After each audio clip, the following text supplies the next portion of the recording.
Do you know what it means to be sociopathic? Do you know the difference between a sociopath, narcissist, borderline, or a psychopath? I recently did a series on how we've gotten here in the US, explaining how extremist movements grow from an individual belief to group dynamics. Now, in light of recent news, I thought it would be best to expand on this and to focus in on sociopathic behavior while incorporating tips on how you can recognize, prevent, and help stop it. The US is becoming normalized to sociopathic behavior, and it sets a very dangerous precedent. If we continue to allow it to grow, sociopathic extremism will lead to irreversible harm on humanity. A society desensitized to harm is a society at risk of collapse. History demonstrates this during the Crusades, the European and US witch trials, dehumanizing slavery, and of course, Germany up to and through World War II. But before I go further, I want to make it clear about who I am and where my expertise comes from, because I'm not a clinical psychologist, but I have been studying psychology for over 25 years, while also having the displeasure of interacting with multiple sociopaths in my life, including my father. Being exposed to that at such a young age made me hypervigilant in how I read and understand people. I combine my academic studies with astrology and human design, which allows me to fully understand what drives a person to be a certain way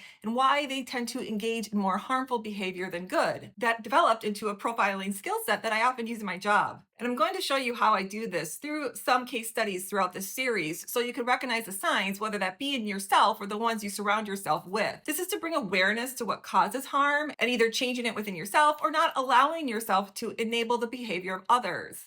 But first, you have to understand that personality is flexible and very complicated. I have never been a fan of the DSM in terms of personality because it's outdated and they tried to put it in a box that a lot of people don't fit in. Every single human has a dark side. So that means that every human has some degree of narcissism, borderline traits in the social sense, and sociopathic behavior. The only outlier in this is psychopathy, which I believe is different. Psychopathy is biological, meaning a person's brain structure doesn't provide the tools to engage in empathy, whereas other personality dysfunctions are environmental. Personality is inheritable, but you aren't defined by your inheritance. It's what you are exposed to as you grow that shapes the personality. If we did not have a dark side, we would not be able to defend ourselves against a threat. These are defense mechanisms, but not being able to control it, or if it becomes a dominating pattern in relationships or within yourself, is when it becomes a problem. So in this next series, I'm going to break down the difference between these personality terms, different forms of sociopathic behavior. So make sure to follow as I teach you about your dark side, when to embrace it, while also controlling it to avoid causing harm,